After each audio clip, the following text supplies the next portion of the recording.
वाक़या हसन निसार साहब खैबर पख्तूनख्वा में हो रहा है, जहां की हुकूमत ओनरशिप लेने को भी तैयार नहीं इस बात की कि ये हमारे वक्त की ज़रूरत है कि ये ऑपरेशन होना है और किस तरीके से लोगों को एवैक्यूएट करना है, रिसोर्सेज इस्तेमाल करते हुए रिलीफ देना है। क्या ये इंतज़ामी नाअहली कहलाई जाएगी या फिर ये एक पॉलिटिकल स्ट्रेटेजी है पीटीआई गवर्नमेंट की वहां पर?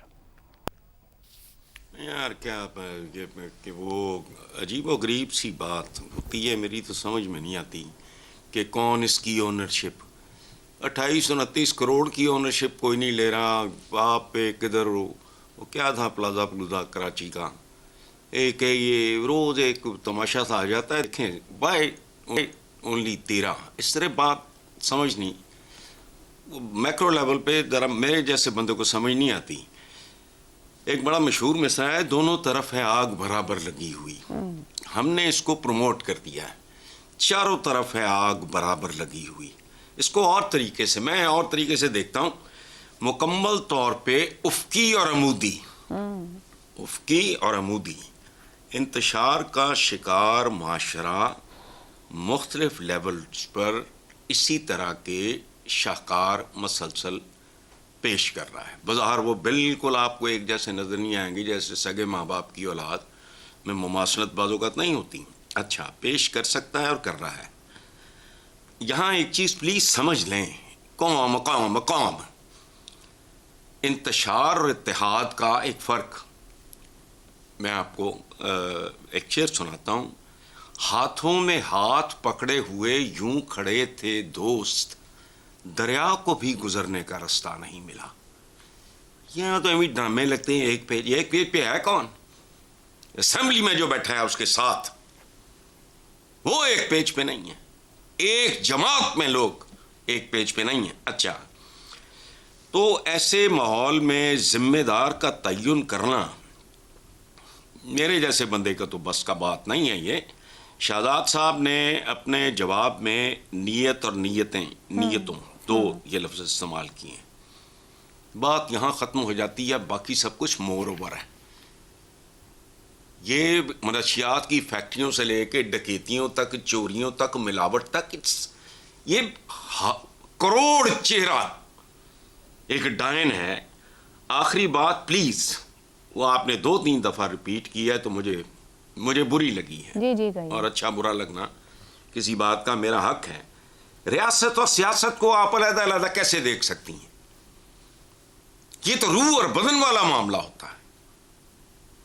ये तो लाखों साल पहले भी होती थी। रियासत जब तक नहीं हुई थी, नेशन स्टेट का तस्वुर नहीं भी था, तो होती थी। कैसे, how can you separate both of them?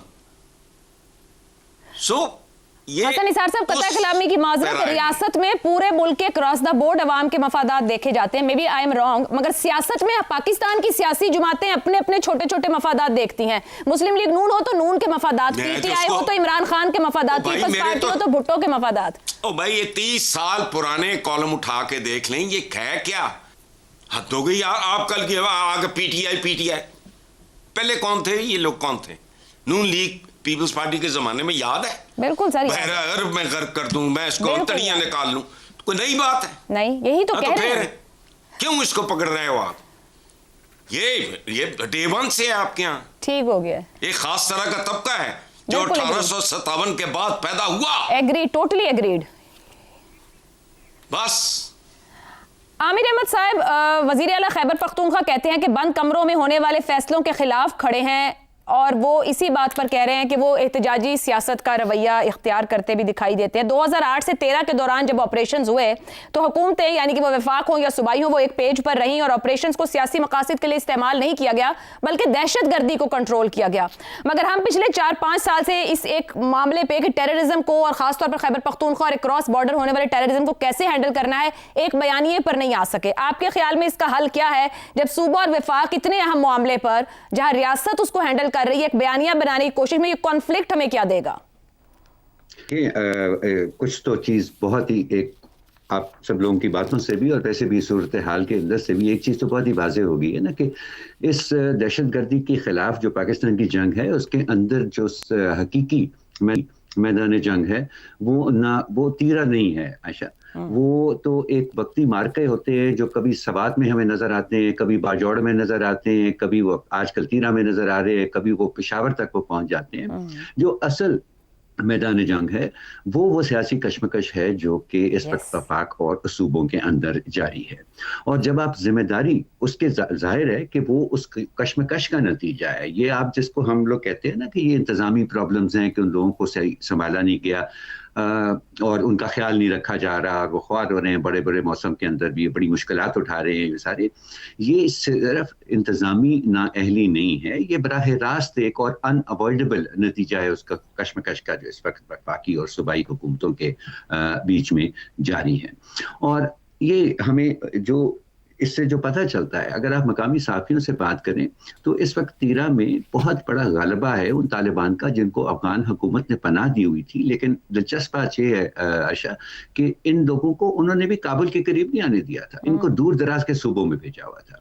और वहाँ वो अपनी गुमनामी की जिंदगी में, अपनी बेमानी सी जिंदगी से तंग आकर वो वापस उन्होंने पाकिस्तान का रुख किया और तीरा जैसी जगह पर उन्होंने, जो कि निस्बतन आसान है उनके लिए, वहां पर अपने कदम जमा किए। तो ये तो पाकिस्तान के अंदर कोई भी नहीं कह सकता कि इनको अब वहां से, इनकी जड़ें वहां से उखाड़ने की जरूरत नहीं है पाकिस्तान को, या इसके अलावा कोई और भी हल निकल सकता है। तो अगर इसका कोई और हल नहीं है तो क्या वजह है कि ये मामला जो है वो इस कशमकश की नज़र हो रहा है जो सूबाई और वफाकी हुकूमत के बीच में जारी है। देखें, कई दफ़ा जब आप किसी के सहर में मुब्तला हो जाते हैं ना, तो उसमें आपको, हमने तो दूसरी जमात में ये पढ़ा था ना, ये लेसन के जिसके अंदर वो जिस शाख पर आप बैठे हुए उसको आप काटना शुरू करते हैं तो उसका अंजाम क्या होता है उसका हमें पता चल गया था। तो उनको ये समझिए, सुबह वफाकी हुकूमत को भी इस बात की समझ नहीं आ रही कि अब ये ब्लेम गेम ज़्यादा देर तक नहीं चल सकती। मैं कहता हूँ फर्ज करिए आशा, थोड़ी देर के लिए आप मान लीजिए कि तमाम तर कसूर सूबाई हुकूमत का है, तो क्या इसका मतलब ये है कि वफाकी हुकूमत बिल्कुल बरी ज़िम्मा है इससे? बिल्कुल नहीं। वो वफाक की हुकूमत है, उसकी जिम्मेदारी है कि अगर कहीं पे मामला सियासी उलझाव का शिकार हुआ है तो उसको भी वो सुलझाए।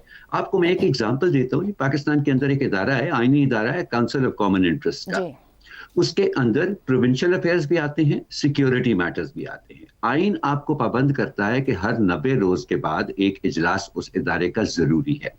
आपको पता है कि उसका आखिरी इजलास जो है वो अप्रैल 2025 में हुआ है, साल भर आने को हुआ है। अब ये कहते हैं ना कि हमसे बात नहीं करते, आप उनको फोर्स कर सकते हैं, आप बुलाए इजलास, उसके ऊपर कौन आपका सूबाई वजीर आला जो है इनकार कर सकता है, क्योंकि इस इदारे का मेंबर है और उसकी आईनी जिम्मेदारी है वहां पर आने की। तो अब ये अभी तक ये मामला, ये नियत और नियतों की बात हुई है तो ये हमारे सारे दोस्तों ने की है, ये अब इस बदनीति ये जो हमें नजर आ रही है सारे मामले के उलझे रहने में, वो ज्यादा देर तक चल नहीं सकती है।